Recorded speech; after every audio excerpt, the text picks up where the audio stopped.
Assalamualaikum warahmatullahi wabarakatuh. Jamaah yang berbahagia, di bulan Ramadan ini kita sebagai umat muslim diperintahkan oleh Allah untuk melaksanakan ibadah puasa. Namun, yang perlu dipertanyakan adalah apakah puasa kita diterima oleh Allah Subhanahu wa taala atau sebaliknya. Sebagaimana disinyalir Rasulullah, berapa banyak orang-orang yang berpuasa dan bagian dari puasanya yang ia dapat hanya lapar dan dahaga. Hadis riwayat Ahmad.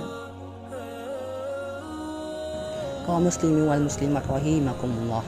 Di antara perbuatan yang bisa menyanyikan ibadah puasa kita adalah berpuasa bukan karena Allah atau salah niat. Niat adalah pokok dari segala amal. Salah niat akan menjadikan puasa kita sia-sia. Termasuk salah niat adalah kita berpuasa bukan karena Allah. Diam-diam ada niat terselip dalam hati kita yang bukan karena Allah.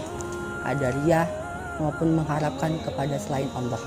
Riya adalah salah satu bentuk kesyirikan yang sangat dibenci Allah. Karenanya, ibadah semacam itu akan tertolak dan akan menjerumuskan pemiliknya ke dalam api neraka. Allah berkalam, barang siapa mengharapkan perjumpaan dengan Tuhannya, maka hendaklah ia mengerjakan amal yang soleh. Dan janganlah ia mempersekutukan seorang pun dalam beribadat kepada Tuhannya.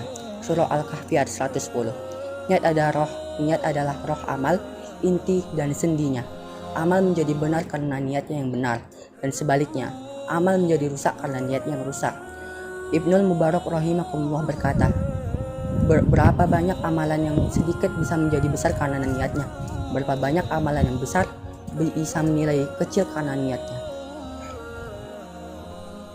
Jamaah yang dimuliakan Allah Subhanahu wa taala, salah satu perkara yang dapat menyanyiakan puasa kita adalah percaya dengan klinik. Karena orang-orang percaya kepada dukun, membaca nasib, paranormal dan sejenisnya, ia telah menyekutukan Allah. Seketika seseorang menyekutukan Allah, maka seluruh amal ibadahnya akan menjadi sia-sia. Allah berkalam, dan sesungguhnya telah diwahyukan kepadamu dan kepada nabi-nabi yang sebelummu, jika kamu mempersekutukan Allah, niscaya akan hapus semua amalmu, dan tentulah kamu termasuk orang-orang yang merugi. Surah Al-Zumar ayat 65. Rasulullah SAW bersabda, barang siapa mendatangi tukang ramal dan dukun dan membenarkan apa yang dikatakan mereka, sungguh ia telah kafir terhadap apa yang diturunkan kepada Muhammad. Hadis riwayat Abu Daud dan An-Nisa. Masyiral muslimin rahimakumullah. Salah satu hal yang bisa menjadikan ibadah puasa kita sia-sia adalah menyakiti tetangga. Dalam sebuah hadis diriwayatkan oleh Abu Hurairah, disebutkan bahwa seorang laki-laki bertanya kepada Rasulullah, "Wahai Rasulullah, sesungguhnya si fulannya disebut-sebut banyak mengerjakan sholat, puasa dan sedekah, hanya saja ia menyakiti tetangganya dengan lisannya." Rasulullah menjawab, "Dia di neraka."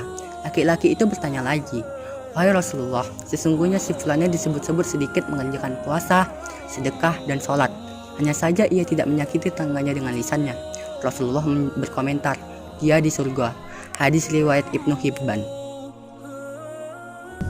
Di samping itu, memutus tali silaturahim menjadi penyebab tertolaknya semua amal ibadah, termasuk ibadah puasa. Hal ini berdasarkan sabda Rasulullah, Allah tidak menerima amalan orang yang memutuskan tali silaturahim. Hadis riwayat Ahmad. Ketika seluruh amal ibadah tertolak, bisa dipastikan ia tidak akan masuk surga. Diriwayatkan Jubair bin Mutahim bahwa ia pernah mendengar Rasulullah bersabda, seseorang pemutus tali silaturahim tidak akan masuk surga. Hukuman bagi yang memutuskan tali silaturahim tidak akan hanya dirasakannya di akhirat, namun juga bisa dirasakannya di dunia.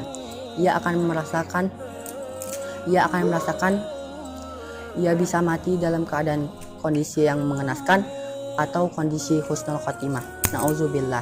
Diriwayatkan Nabi, barang siapa yang memutuskan tali kekeluargaan dan bersumpah palsu, maka ia akan melihat akibat buruknya sebelum ia meninggal. Demikianlah beberapa hal yang bisa menjadikan ibadah puasa kita menjadi sia-sia, tidak dapat mendapatkan pahala sedikit pun dari Allah. Maka perlu diperhatikan bahwa puasa tidak hanya sebatas menjaga diri dari hal-hal yang bisa membatalkan puasa secara lahiran seperti makan, minum dengan sengaja, tapi juga harus menjaga diri dari segala sesuatu yang bisa membatalkan puasa. Demikian yang bisa saya sampaikan. Mohon maaf jika ada salah kata. Wabillahi taufiq wa hidayah. Assalamualaikum warahmatullahi wabarakatuh.